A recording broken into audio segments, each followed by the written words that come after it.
much. Hello. Big hello.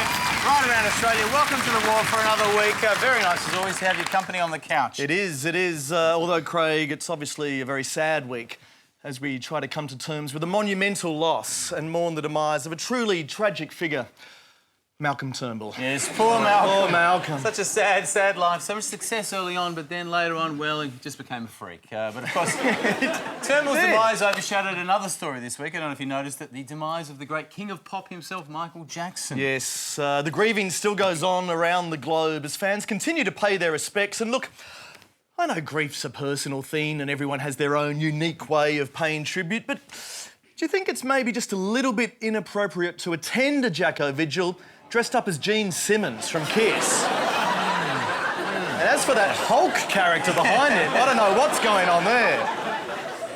And just another tip for anyone attending a solemn vigil, if you see someone expressing their grief to a TV news reporter, it's probably not a great idea to be singing and dancing for joy in the background. It's just one of those surreal moments in life that you just have to be there, you know what I mean? It's such an icon, it's just to gather with like-minded people and...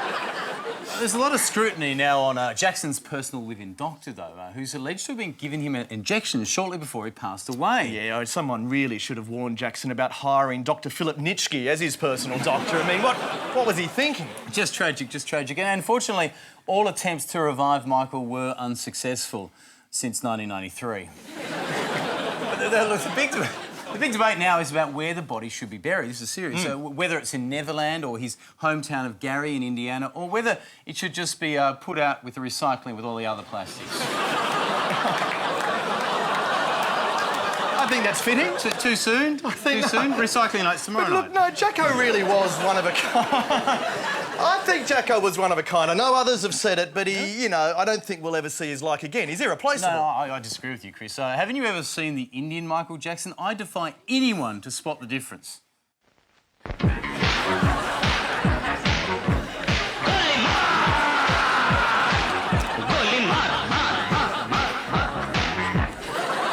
good. He's very good. I like it. Now, moving on elsewhere this week, we've alluded before to Malcolm Turnbull's woes as the fallout continues over the whole Utegate affair. Yes, well, Turnbull's credibility is totally shot over that fake email, and there's now sort of serious talk that he may lose the leadership over this. That's sort of bollocks. I mean, they've got no one to replace him. Well, it is just a rumour, but I believe that this guy has the numbers. I think that could work, But he's better than hockey. Turnbull himself seems determined to fight on, though, and he says the email fiasco was a one-off mistake. But can we be sure? We know he's very keen to get any dirt on Kevin Rudd that he can, so we thought this week we'd test his ability to spot palpably fake evidence whenever it comes his way. Morning, you're up early. Morning, Malcolm. We've got some new evidence for you. Look, Kevin Rudd is an alien. I promise you. And it's true. Here's the email that proves it. Totally true. Have a good day. He's also the Loch Ness Monster. Take the email list. Oh, that's right. You don't like to see the emails, do you? I'll put it away. You didn't see the email. I won't tell anyone. More evidence. Don't go on TV without this evidence. Look, Kevin Rudd smoking a bomb with Amy Winehouse. And look, this is the big one. Hitler Diaries by Kevin Rudd. The Hitler Diaries, he wrote them, seriously. I'm so impressed that you're up so early. Just the early bird catches the worm, Malcolm. Call a press conference. Why won't you believe me? What about this one? Rudd pissing on Bradman's statue. Well, look, Why don't you believe me? I'm glad you're having a go at me today because it means you're not doing those Oh, dreadful Rudd's things you done did to that those lot. sick kids. Why wouldn't you believe me, though? Is it because I'm not some kind of character from Lord of the Rings? Look, I've got email. Have you? Right. Yeah, I sent it from my work address to my home address, so it's pretty much certain, okay? Yeah, okay. I'll see you later. Okay. Oh, man, honestly, this is gold.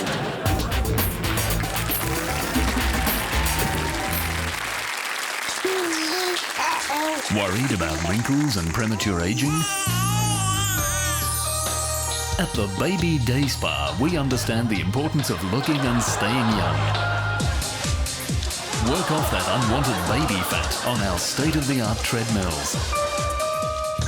Or just come in to unwind with friends and leave behind the daily stress of toddler life.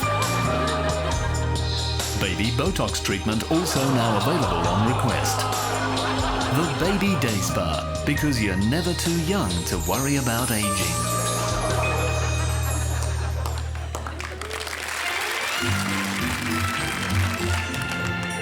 Top of the morning, sir. I must say, the West End ain't what it once was.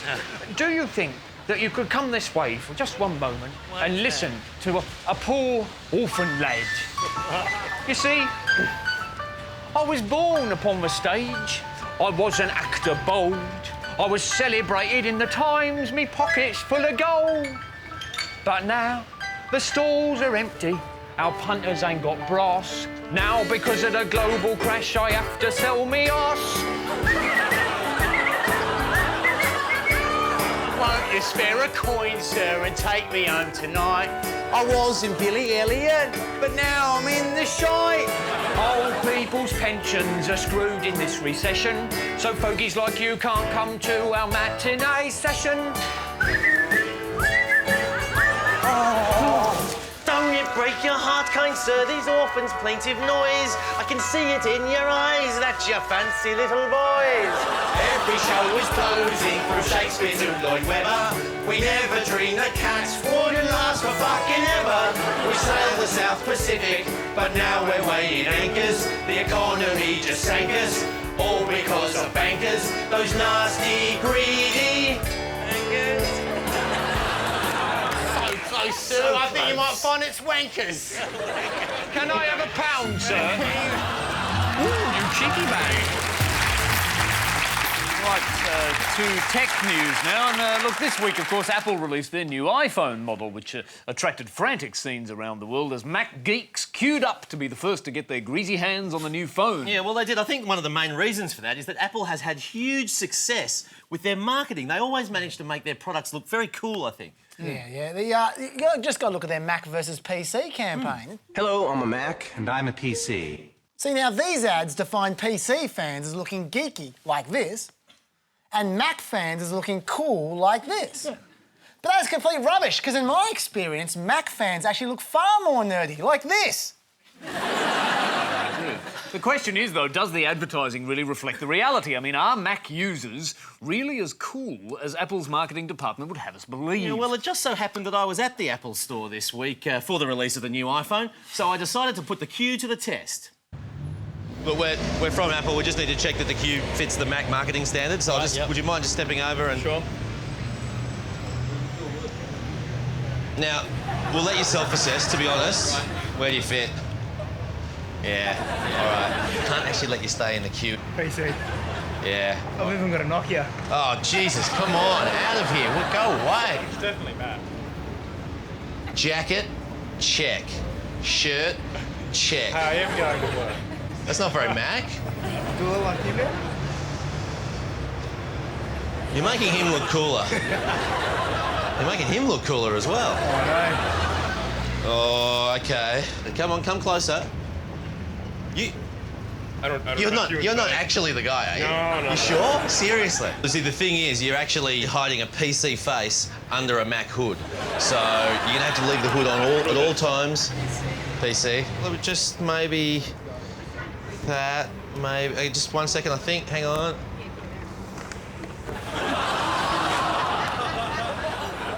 Yep. Okay. All right, you can stay. There we go. Laughing, why are you laughing? Well, it's just that you're actually more Mac than the Mac guy. We'll let you in, and we will need you for an advertising campaign, if that's all right. Yeah. Unless we find a bigger wanker, but I don't like the chances. No. Okay.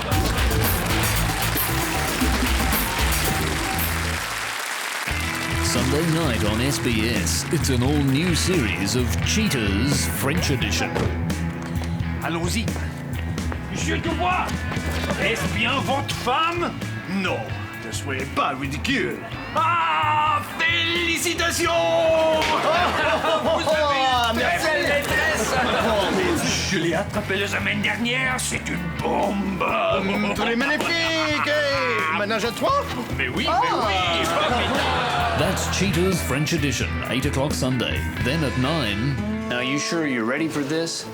Yeah. Okay, let's go then. Inside. You're okay here? Okay. Let's go. Let's get him. What the hell? Sir, what do you have to say to your wife? She is my wife! Well, who's this? She's my wife as well! So are these two! What's wrong with you? Mormon Uncheaters, 9 o'clock Sunday on SBS.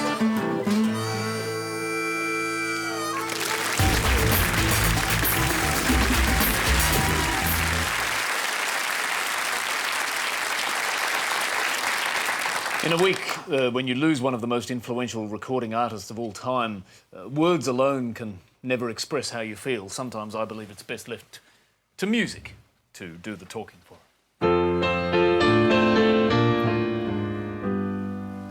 We've lost Jimi Hendrix, we lost Elvis too. There's no more Big Bopper, and Tupac shot through. And now the great Michael Jackson's been taken from me. But I don't understand, Lord, why don't you take Ben Lee? Janis Joplin has gone and poor Kurt Cobain. We farewelled Slim Dusty, although that caused us less pain. But when we lose a great genius like Freddie Mercury, why do we still have, Lord, that annoying Ben Lee?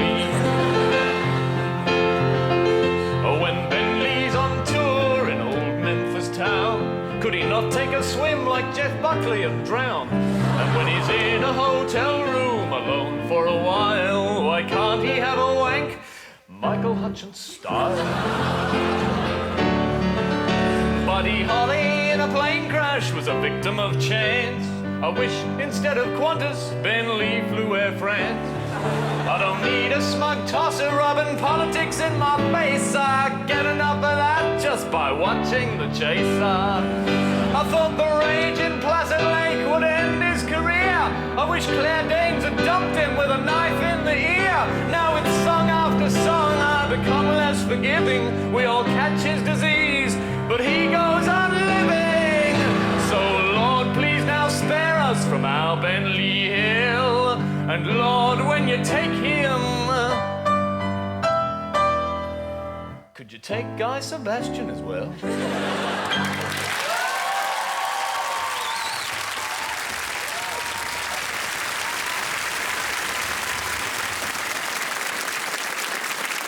I noticed the whole whaling debate is back in force this week at the International Whaling Commission in Portugal. They're going crazy. Well, Peter Garrett was there, our Environment Minister, trying to strike a compromise deal with Japan and Norway, but again, Japan refused to compromise, saying they need to kill whales for scientific purposes. And look, you know, fair's fair, I can respect that. Exactly. Why should they stop just because a few greenies regard whales as beautiful? I mean, it's ridiculous. Absolutely. I mean, I reckon the Japanese can eat all the whales they like, but just out of interest, I caught up with some diners outside some whale restaurants in Tokyo to see how they'd feel about us creating meals out of creatures that they regard as special.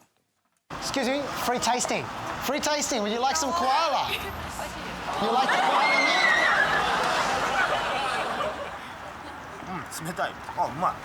Very good.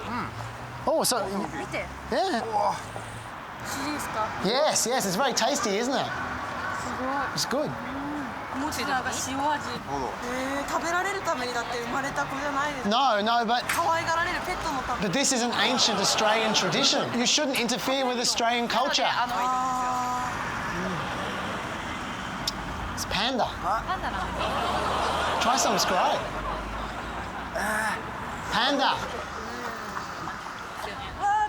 Oh no, we're saving the panda. This panda is saved from old age.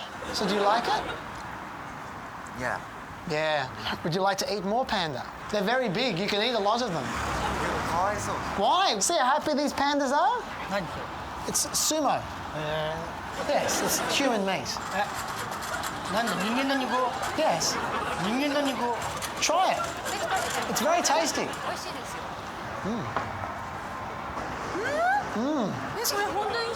Yeah, it's tasty, isn't it? It's not all roasted, just the fat parts in the stomach. They're very juicy. There's a lot of fat in sumo wrestler. Yes, it'd be very tough and grizzly. Don't want to eat them. Yes, you can. It's purely for research purposes. Well,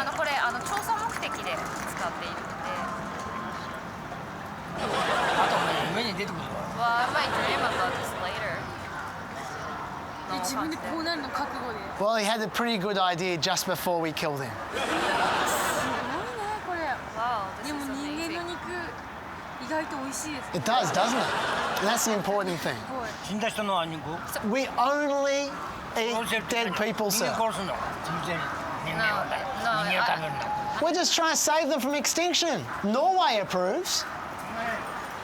It's like a Japanese whale, that's all.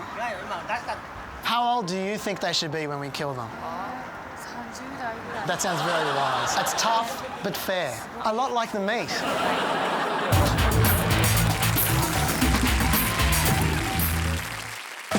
Join renowned philosopher and linguist Noam Chomsky when the world's top thinkers collide on another explosive edition of Noam.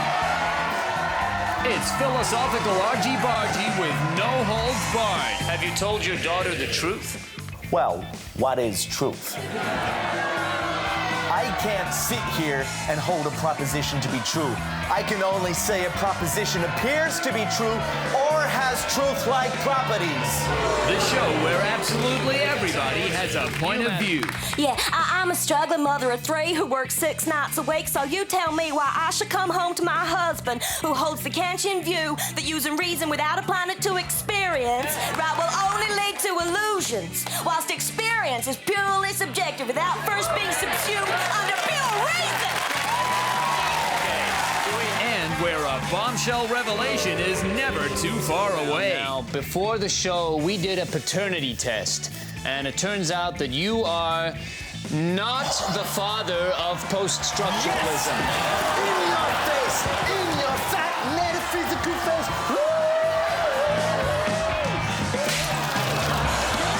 No, weekdays at 10, only on Fox.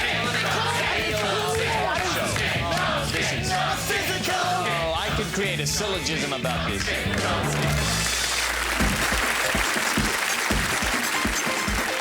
Mobile phone applications can do anything, from being an X-ray machine... Turn your mobile phone into an X-ray scanner. Oh my God! I swallowed a hand! To even predicting when you'll die. Find out your day of death right now. Hang on, that's today. And now they're revolutionising romance with the Love Calculator. I got the Love Calculator and found my Mr. Right. It was so easy. All you need to do is type in your name and their name, and you can find your perfect match, like this guy. And it only costs $468 a year for the rest of your life. Unless you find the microscope powerful enough to read whatever that says. But can the Love Calculator really calculate you and your partner's chance of love to the nearest percentage based entirely on just your names? Let's find out. First, we'll do what everyone does when they experiment with a strange new technology. We'll test it on animals. This is Chip, and he's very much desperate and dateless. Well, you are. So I spent all day trying to find a mate for Chip using only the Love Calculator. And after trying out all the dogs I knew, the top matching name was Lady, with 81%. It's time for some lady lovin'. Come on, Chip, get it. No interest. I guess 81% isn't high enough. But thankfully, Sophie scored 93%. Okay, Chip, mount her. She wants you. Don't bite her. Well, this doesn't seem to be working at all. So I tried out some more names until I made a very disturbing discovery. Well, maybe it works better on people. What I should do is use this astonishing resource for good and break up doomed relationships before they go too far.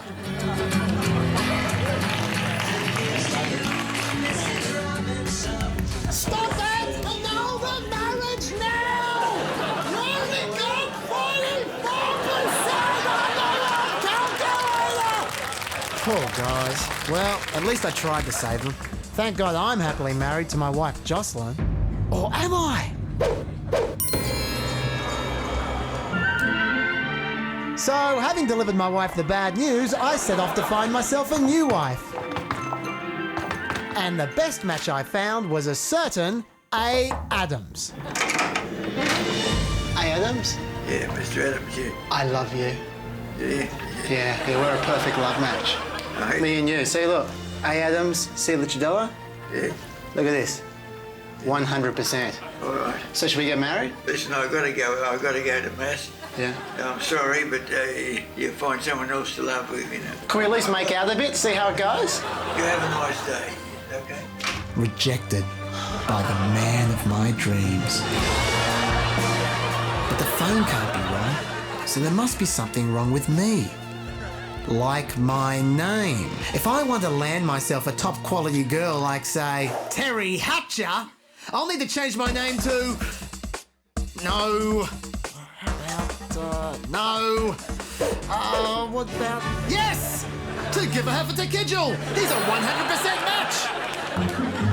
Consider my name changed. And Give a Heifer to Kidgel is even easier to spell than Licciardello. Or should I say the future Mr. Hatcher? Terry, it's me, Give a Heifer to Kidgel. I'm your true love. Will you marry me, Terry? The love calculator says we have a 100% match, Terry. Terry! It's Give a Heifer to Kidgel. Don't forget the name. She is so in love with me. Finally, my perfect match.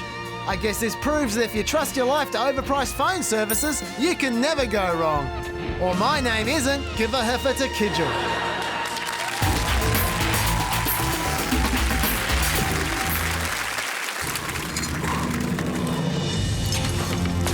K2, the world's second highest peak. Dozens of climbers have perished on its mighty crags. But now comes the tragic story of a much smaller mountain. K12,492. I mean, this was the 12,492nd highest mountain on Earth. Understandably, we thought we'd be able to conquer it. And now here I am, the only survivor. The initial ascent was okay, but then our Sherpa, he simply deserted us. And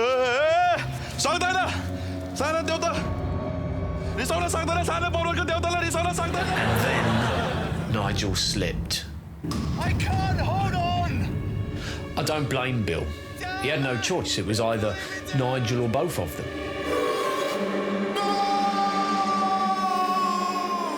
Luckily, the slope was gentle enough that Nigel didn't actually fall. We climbed past 15 feet. Oh my God! What's happening there? And then Bill just died. Altitude sickness. From low altitude sickness.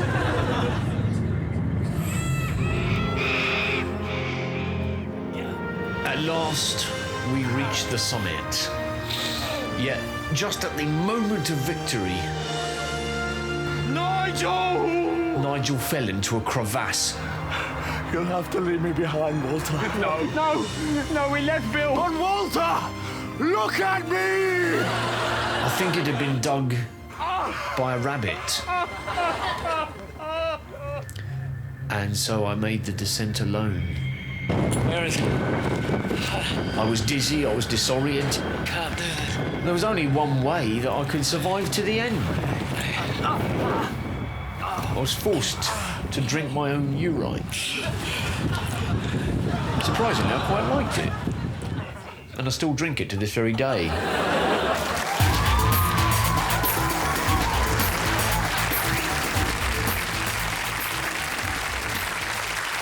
So we come to the end of another half hour. We're just about out of time, but remember you can always catch the repeat of The War on ABC2 on Thursday nights. Which, of course, you already knew if today is Thursday and you're currently watching ABC2. We're very sorry we couldn't record a separate ending that would work better for you in this part. And remember, entire episodes can also be watched online by going to abc.net.au/chaser. Yes, which, of course, you'd know if you're currently watching this online. Again, we didn't have time to... I think we get it. And on our website, you'll also find this week's poll question.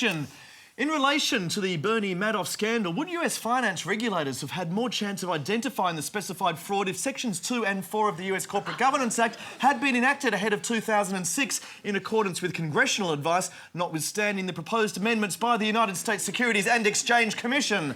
Yes or no? We'd love to hear your thoughts. So until next time, good night!